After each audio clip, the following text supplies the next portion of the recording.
No one foresaw that a routine evening of broadcast television would erupt into a confrontation of titanic proportions. It was a moment that defied preparation. Jeff Bezos, the architect of the vast Amazon dominion, entered what appeared to be an innocuous dialogue. Opposite him stood Caroline Levitt, a spokesperson from the Prime Minister's office in Westminster, ready to unearth truths few dared to confront. When the name Sanchez surfaced, the ambience grew electric. Tonight wasn't merely verbal sparring. This was an unyielding duel. Before we plunge into the unfolding drama, let us know in the comments where you're watching from, and don't forget to subscribe so you stay updated on our latest revelations. The lights ignited the stage in a blaze, and the crowd's applause surged like a rising tide, feeding an atmosphere brimming with anticipation. The hosts emerged, beaming and waving to the throng. Ladies and gentlemen, welcome to the Global Forum. Tonight features a rare encounter between two iconic voices, one from the world of policy, the other from the realm of commerce. The host gestured toward the curtain, inviting the guests to emerge. Caroline Levitt, a leading presence in British politics, is recognized for her forthright opinions and unwavering stands on national matters. Alongside her, Jeff Bezos, founder of the global behemoth Amazon and one of the preeminent financial minds of our era, will address the influence of innovation and enterprise on the international stage. With his sweeping vision and daring endeavors, he brings insight into the destiny of modern industry. The host's smile softened. A warm welcome to both of you. It's a privilege to have you join us. Caroline, I'll begin with you. As a government representative known for your outspoken nature, you've been notably critical of corporate giants like Amazon. Are you concerned that such critiques might tarnish reputations, particularly someone as high-profile as Jeff Bezos? Levitt met the moment without delay, her gaze steady and pointed at Bezos. No, I'm not troubled in the least. My concern lies solely with truth left in shadow.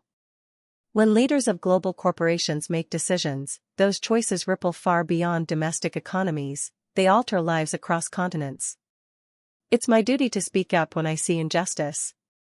If that damages someone's image, so be it. That's a consequence for them to carry, not for me to silence myself. The host turned toward Bezos, his tone thoughtful. Jeff, do you interpret Caroline's assertions as personal attacks, or do you believe they come from a place of principle? Bezos responded slowly, measured, the calm surface of his demeanor barely hiding the storm behind his eyes. A brief, enigmatic smile crossed his lips and vanished. Caroline is entitled to her views, and I honor her right to voice them. But if we examine the facts, Amazon is more than just a business, it's a transformative entity. I built it from the ground up, through hardship and grit, and I believe our purpose extends beyond profit. If anyone wishes to question our methods, I won't shy away from that discourse. The host's eyes flicked between the two before returning to Levitt. Caroline, you've insinuated that corporations like Amazon may be concealing truths the public has a right to know. Could you offer some clarity, something tangible, for the audience to grasp? Levitt remained poised, her stare unbroken. She inclined her head slightly and spoke with the crisp control of a seasoned barrister. I'm not here for spectacle or to disparage a wealthy businessman. I stand here because the public deserves transparency. Too many have tried to bury what must be unearthed. She paused, letting silence stretch until it snapped taut, then resumed in a voice steeled with conviction. During the recent swearing-in ceremony in Edinburgh, Sanchez, present as Mr. Bezos's guest, exploited her proximity to discreetly gather sensitive information and candid photographs of high-profile figures within the Liberty Coalition. These images, confirmed by reliable channels, were subsequently transmitted to a senior editorial contact at The Guardian. This was no accidental oversight. It was a coordinated attempt, a maneuver aimed at media manipulation and the defamation of both the Prime Minister and her allies. The audience shifted, murmurs swelling like wind before a storm. Phones were raised, streams went live. The camera lingered on Bezos, his expression granite-like, save for the narrowing of his eyes. The host leaned forward slightly, his voice light yet razor-edged. Caroline, these are serious accusations. Can you provide the audience with something more concrete? Levit stepped deliberately toward the massive display screen behind the stage. In her hand gleamed a modest USB device. With a motion that brooked no hesitation, she inserted it into the console. Her voice was calm, but sharp as winter air. "Let the evidence speak now." The screen flared to life. An email appeared, its subject chilling in its simplicity: images from the reception. The sender, Lauren Sanchez. Below, 3 attachments gleamed like bait. The first image portrayed a well-known Liberty Coalition figure, caught mid-discussion, his expression vivid with intensity and calculation. The angle was intrusive, clearly covert. Then followed a series of text messages, their language candid and unmistakable: "These will shake things up. Use them with caution." The crowd stirred again. Whispers became waves. Backs straightened. And still, Levit continued. With another click, the screen changed. A grainy video from a surveillance feed began to roll. Though the footage was imperfect, the figures within were unmistakable.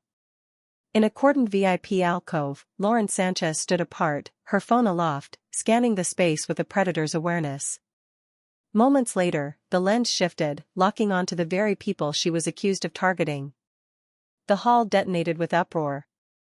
A tidal wave of reactions surged forward, boos and catcalls clashed with startled claps, while cries of disbelief rose above the din. From the center of the seating, a man leapt to his feet, shouting, "Outrageous!" The camera captured a young spectator hammering at their phone, eyes fixed on the screen. Moments later, a post flickered to life on X: "Sanchez exposed, caught in the act." The host raised his hand, his tone low yet commanding, seeking to rein in the chaos before it could spiral. "Jeff, what we've just witnessed appears to tell a deliberate narrative, and one difficult to ignore. Would you like to offer your perspective and shed light on what's truly happening here?" The stage lights dimmed, pulling all focus to Bezos. His former composure had eroded, the stillness in his expression gave way to the flicker of strain. The air thickened with expectancy, as if the entire room hung on the breath of the man now encircled by storm clouds of credibility and accusation.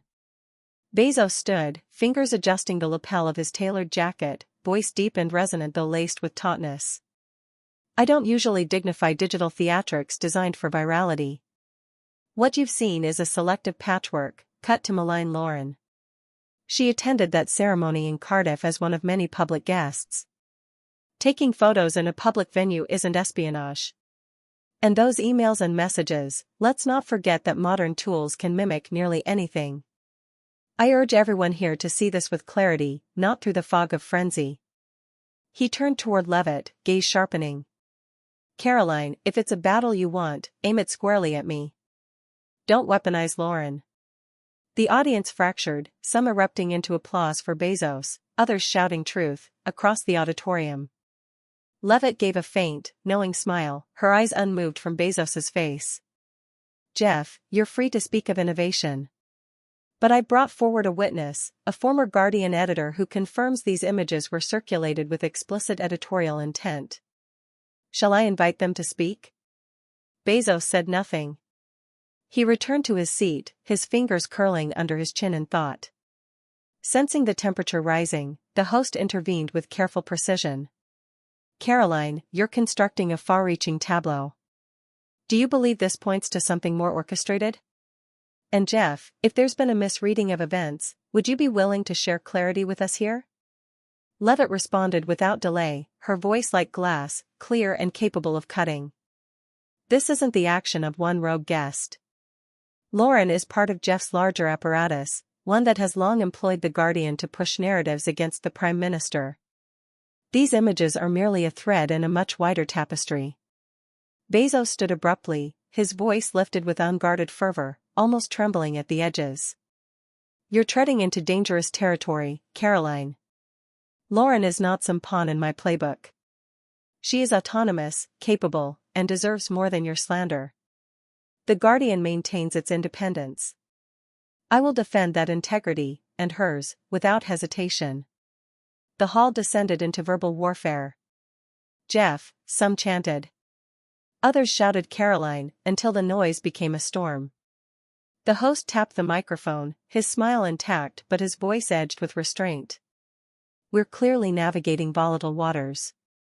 Caroline, do you have more concrete proof behind your claims? Levit pressed a button on the remote. The earlier footage replayed, now slowed, zoomed. The moment Sanchez glanced furtively around before capturing the photograph was unmistakable. You be the judge, Levit said, her voice like a gavel. Does that look like innocence? The audience roared again, a tempest of boos and mutterings directed toward Bezos. The host turned his gaze to him, his tone gentle yet piercing. Jeff, this footage prompts more questions than answers. Can you elaborate on Lauren's intent to help this audience make sense of it? Bezos exhaled slowly. His eyes, once confident, now carried the weight of strain. Lauren had no ulterior motive. I will provide clarity, just not amid this staged spectacle. As if on cue, the stage lights dimmed again, casting long shadows over the platform, as if anticipating an unseen truth about to burst forth. The audience sat in stunned stillness, eyes locked to the stage, fingers scrolling in silent frenzy on their phones. Levit stood, composed and unyielding, her gaze sweeping across the sea of faces before locking once more on Bezos. He sat stiffly, his grip tightening around the chair's armrest, the polished calm on his face now cracking like aged porcelain. The host, in a deep sapphire suit, stepped forward with studied ease. Behind his diplomatic smile was the watchful curiosity of a man used to volatile revelations. Caroline, you've unveiled a narrative that's captured every mind in this room. You mentioned there's more to unfold, especially concerning Miss Sanchez. Could you expand on this next point, and help us understand what's truly at stake? Levit leaned into the moment, her words deliberate and surgical. Lauren Sanchez claims to be a trailblazing aviator, founder of Black Sky Aviation. But that's performance, not fact. Her flying credentials lack proper validation. She's rarely in the cockpit. It's a cultivated image, crafted, no doubt, with Jeff Bezos' support. The room erupted anew. Audible gasps mingled with murmurs. Screens glowed, streaming live updates. Sanchez, false pilot? The camera lingered on Bezos. His expression darkened, jaw tight, as if to bite back a rebuttal. The host turned slowly toward Levit, speaking with a soft gravity. You're challenging the foundation of Miss Sanchez's professional identity. Can you help the audience see the source of this claim? Levit stepped to the podium beside the control panel and placed a folder of documents with the weight of finality. Let the truth rise. The display screen came alive again. A pilot certificate bearing Sanchez's name appeared, yet the official aviation agency watermark was barely visible, lacking any verifiable code. Next, an internal email from a former Black Sky Aviation technician. Lauren doesn't participate in active flights. She only attends when cameras are around. Finally, a video clip from a Lunar Horizon promotional event. Sanchez posed beside a sleek helicopter, beaming, waving, yet moments later, another pilot climbed out of the cockpit she had merely stood beside. Bezos rose, adjusting his collar, voice hushed but quivering with barely veiled fury. Caroline is reducing Lauren's accomplishments to ridicule. She trained as a pilot, flew with Horizon Galactic, and founded Black Sky Aviation to ignite dreams. A flawed certificate or words from a discontented former employee don't erase what she's achieved. His gaze locked on Levit, unwavering, like a blade drawn in challenge. You're tearing down a woman who dared to chase the skies. What does that say about you, Caroline? The audience fractured, one side erupted into applause, the other hurled accusations. Truth. Levit didn't budge. She stepped forward with deliberate calm, her tone frost-edged and resolute. Dreaming big, Jeff? I have sworn statements from 3 experienced pilots who've flown alongside Sanchez. They confirm she lacks the skill to navigate real-world aviation challenges. Would you like me to name them? Bezos sank into his chair again, one hand brushing across his chin as shadows clouded his expression. Sensing the rising tide, the host continued guiding the conversation with surgical finesse. Caroline, you're presenting a radically different vision of Miss Sanchez's public persona. Do you believe this is intentional fabrication?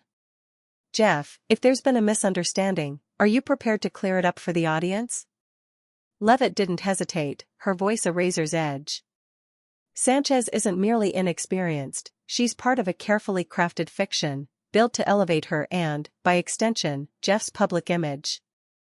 Black Sky Aviation is less a business and more a PR construct, designed to create illusion. Jeff knows this. He permits it because it benefits them both. Bezos shot to his feet again, voice rising, now infused with tremor. That's enough, Caroline. Lauren has dedicated herself to aviation, from cinematographic aerial work to helping Horizon Galactic reach new frontiers. To call that manufactured image is to diminish her sacrifices. He turned to the audience, voice softening but thick with emotion. She doesn't deserve this vilification. I'll defend her, no matter the cost. The room split open in cacophony. Support Jeff, one section chanted, while another thundered truth.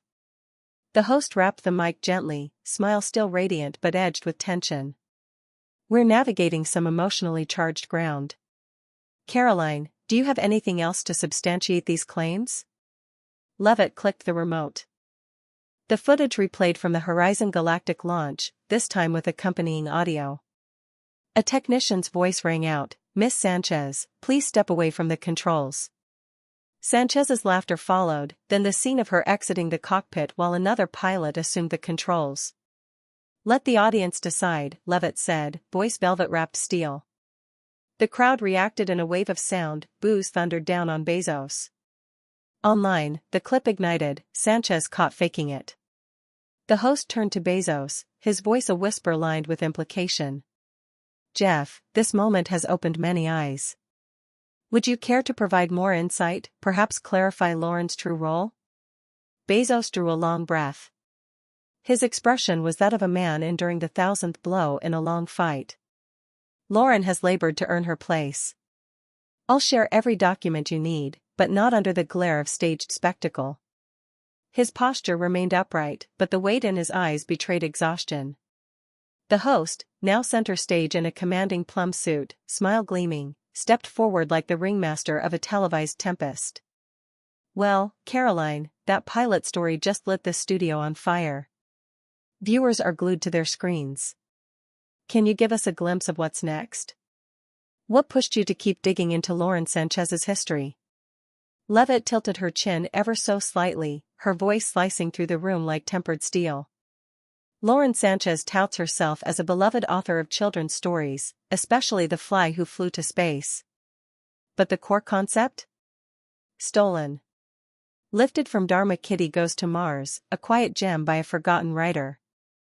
This wasn't accidental. It was calculated, and Jeff made sure it stayed buried to protect her brand. The audience gasped as if struck, whispers turning to uproar. Live streams ignited, Sanchez plagiarized a children's book? The camera zoomed in on Bezos, his fist clenched, his eyes dimmed like smothered coals. The host raised an eyebrow, his voice buoyant yet barbed with irony. Oh, Caroline, you brought another storm to this studio. That's quite the revelation. Any chance you can show us proof to help the audience weigh this? Levit walked to the control table, placing a file down like a gambler laying her winning hand. Let truth stand alone. The screen flickered to life. First, an email from Sanchez to a publishing house. Dharma Kitty is charming, but I believe we can take this concept further. Then, a document from a pending lawsuit comparing both books, each telling the story of a whimsical creature aspiring to reach space. Finally, a short video clip, the original Dharma Kitty author in a dim studio, voice full of quiet betrayal. I sent Sanchez my manuscript, hoping to collaborate.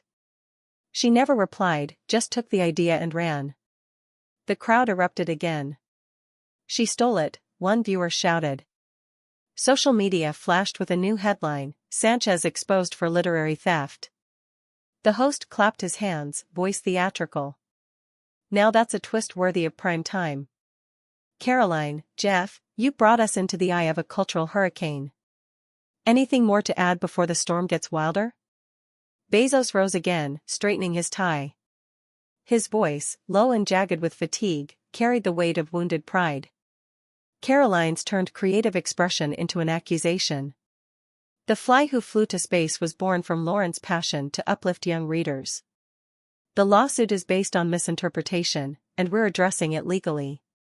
As for the emails, they're ordinary correspondence, standard publishing talk. He turned his gaze to Levit, sharp as drawn steel. You're trying to annihilate a woman's dream. What does that reveal about you, Caroline? The audience ruptured again, applause from one side, cries of "tell the truth" from the other. Levit remained unmoved, stepping forward to the podium, her voice frigid and commanding. Jeff, you call that publishing ethics? I have an internal email from Lauren's publisher, admitting they were fully aware of Dharma Kitty but chose to move forward because Sanchez's name guaranteed profit. Shall I release the full exchange? Bezos sank back into his chair, fingertips pressing to his brow, despair clouding his features. The host, ever theatrical, pivoted with a fluid step, his tone buoyant with irony. Oh, Caroline, you really don't let your opponents catch their breath. This story about the book just keeps shifting. Is there something that convinces you this wasn't just literary coincidence, but intentional?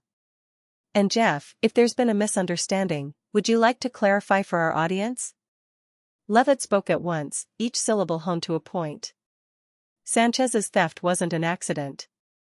She purposefully stole a quiet story from an unknown author to amplify her brand. And Jeff? He was aware of the legal challenge from day one. But he let it slide, because her success reflected well on him. That's not art. It's strategy. Bezos stood again, louder now, voice trembling with intensity. You've crossed a line, Caroline. Lauren wrote that book to inspire young minds. You call that theft? You don't understand what it means to create from the heart. Turning to the audience, his voice softened, shaking with emotion. She doesn't deserve this cruelty. I'll defend her, no matter how relentless the attacks. Tension laced the air like electricity. The lights flared once more, spotlighting Caroline Levit, composed, unblinking, her eyes sharpened with resolve. Across from her, Jeff Bezos gripped the armrests of his chair, the mask of composure cracking, lips trembling with the strain of a man pushed to his breaking point. The host, wrapped in his signature violet blazer, strode to the heart of the stage like a conductor guiding an orchestra on the brink of chaos. His grin flashed, eyes dancing with showbiz spark.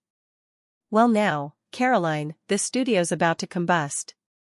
The audience can hardly breathe. And I have a feeling you're not finished. Levit lifted her chin, voice cool as marble, each word a precise shot fired with confidence. This isn't theatrics. Lauren Sanchez boasts of being Ivanka Trump's confidant. But it's a mask.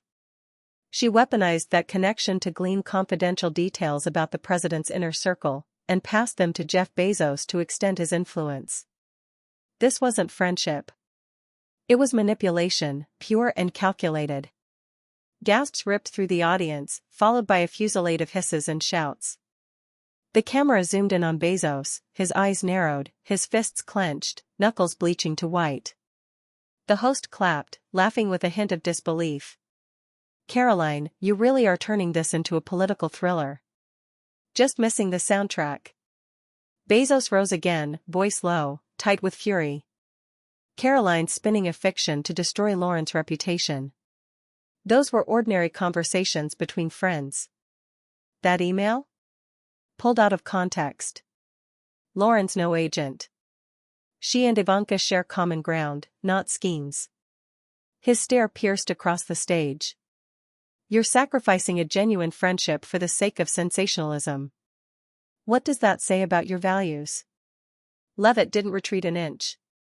Her voice cut through the air like winter wind. Friendship? I have sworn testimony from a former aide in Ivanka's office, confirming that Lauren probed for internal policies under the guise of catching up. Shall I name them live, Jeff? Bezos fell back into his seat again, weariness now settling over him like dust. He rubbed his forehead, a man dwindling under unrelenting fire. The host raised a hand, the showman's gleam never leaving his tone. Caroline, you're giving us a tale that sounds like espionage meets power games. What makes you so sure this isn't all an unfortunate misunderstanding? Jeff, if it is, this is your chance to clear the air. Levit's answer came swift and cold. This was no accident. Sanchez methodically gained Ivanka's trust to mine sensitive information, all in service of Jeff's empire. He leveraged her proximity to monitor the administration, then spun it into narratives through his media machine. This wasn't friendship. It was a covert partnership. Bezos exploded from his chair, voice sharp and shaking. You've gone too far. Lauren and Ivanka are real friends. She's not some asset in my toolkit. You're twisting simple, innocent conversations to match your cynical script. He turned once more to the crowd, his voice breaking with the weight of weariness and emotion. Lauren is a good person, caught in a battlefield she never asked to enter. And I won't stand by while you reduce her to a pawn in your vendetta. The room quaked with noise, cheers, jeers, muttering debates coursing through rows like wildfire. Bezos sat still, shoulders taut, his hands gripped tight in his lap, his composure a distant memory.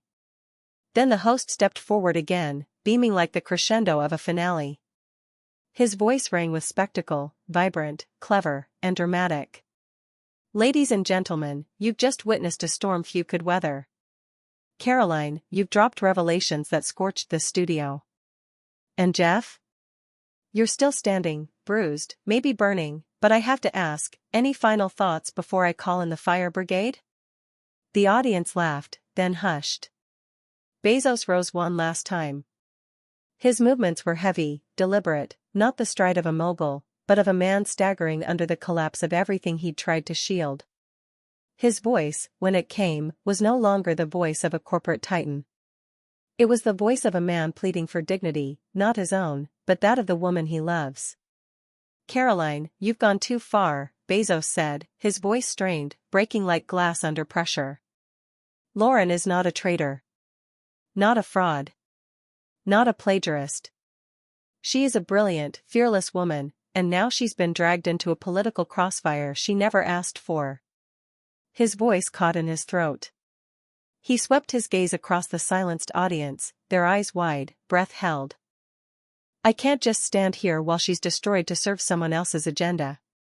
No applause followed. No jeers. Just a weighty, reverent silence, the kind that falls when the final word has been spoken, and nothing more is needed. The host stepped forward, his tone gentler now, the exuberance gone, replaced by something steadier, respectful. Ladies and gentlemen, that concludes a night few will forget. The lights dimmed across the stage, shadows pooling where sparks had flown only moments before. The tension still clung to the studio like fog after a storm, thick, haunting, undeniable. This was no mere talk show. It had become a trial by spotlight, raw, relentless, and disturbingly real. Jeff Bezos had spoken his last. Caroline Levit stood in composed silence, her eyes like cold fire, steady, unyielding. The audience, in the studio and across the millions tuning in, sat stunned, their screens glowing with disbelief. The host returned to center stage, now a solitary figure caught between giants. His voice was lower now, more reverent than rhetorical. Tonight, we didn't witness a debate. We witnessed a turning point, where power, truth, and emotion collided in full view of the world. Whatever your stance, one thing is certain, you've seen something real. Something that can't be unseen. He paused, letting the silence hang before softening with the practiced warmth of a showman. Thank you for being with us on this extraordinary night. We'll see you again on the national spotlight, where the lights don't just shine on the stage, but on the truth. The theme music returned, this time slower, more somber.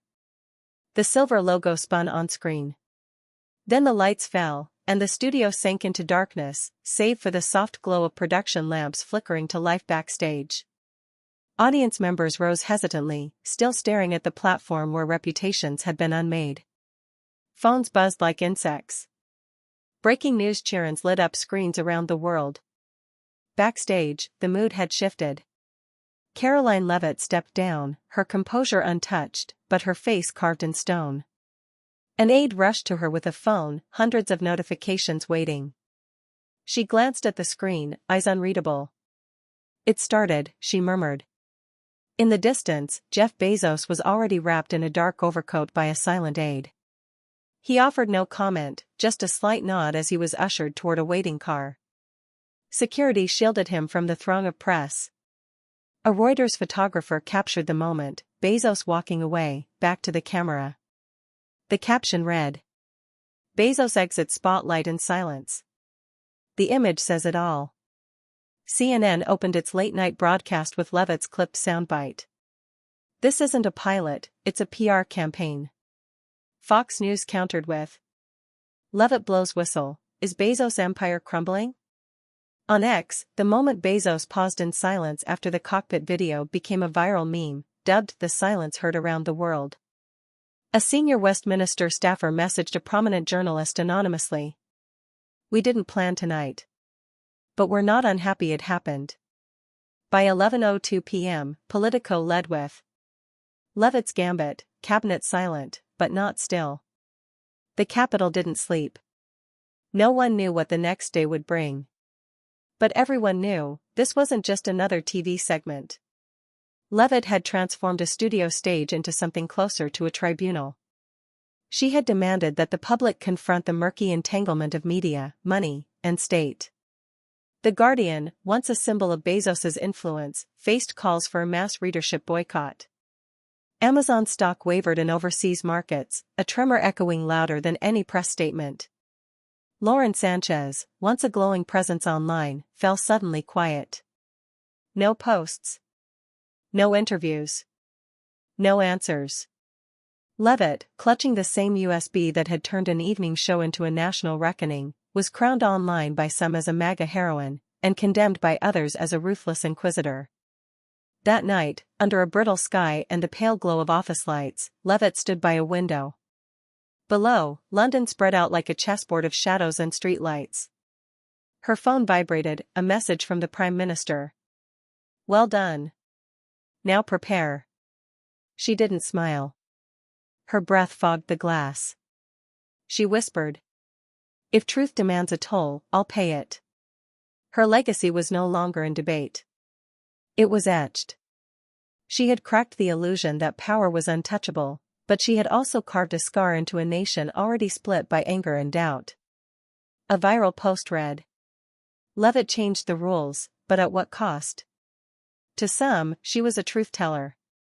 To others, a destroyer of lives. She stood alone, watching the city pulse beneath her, its judgment not yet spoken, its story far from over. Because the national spotlight had not ended a story. It had started a reckoning. And in modern Britain, where politics, celebrity, and media now merged into the same oxygen, truth was no longer a clean blade, it was jagged, double-edged, and often bled whoever dared to wield it. Jeff Bezos's descent, from untouchable billionaire to a man brought low by his inability to shield the woman he loved, is a stark reminder, even giants can be undone by public perception. No fortress of wealth or influence is immune when the court of opinion turns its gaze. Caroline Levitt's searing victory, though celebrated by many, carried the quiet weight of consequence. It mirrored the deep fractures running through the heart of modern Britain, and beyond. In an age of political tribalism, one side's truth is often the other's betrayal. Justice, as wielded on a public stage, becomes both sword and mirror. The digital aftershock, the hashtags, the split-screen reactions, the memified silence of a man in pain, revealed the double-edged nature of the internet age. Social media doesn't merely reflect reality, it distorts, accelerates, and immortalizes every blow, turning people into symbols, and private moments into ideological weapons. The deeper lesson from this extraordinary saga is simple, yet urgent: wield your words, and your data, with care. In nations where speech is sacred and transparency a principle, the power of evidence, emails, recordings, whispers caught on camera, can shift the destinies of leaders and institutions. But as seen through the backlash to Levit's approach, that same power can morph into cruelty when untethered from empathy. A single post, unverified, weaponized, or emotionally charged, can push someone to disappear. Lauren Sanchez, once a luminary of social platforms, now resides in silence, a casualty of digital combat. And so, we are left with a final truth, perhaps the most human of all. Victory, when chased without reflection, can wound deeper than defeat. Let us learn from Levit's silent gaze over the city, from the weight she now carries. Let us choose dialogue over spectacle, caution over assumption. And above all, verify before vilifying. In the end, truth may be the brightest light. But wielded without mercy, it can also blind. Thank you for joining us on the National Spotlight, where information ignites, divides, and, sometimes, reveals what we weren't ready to see. Subscribe to the channel for the next chapter in this unfolding drama, because in a world shaped by power, perception, and pixels, the truth never sleeps.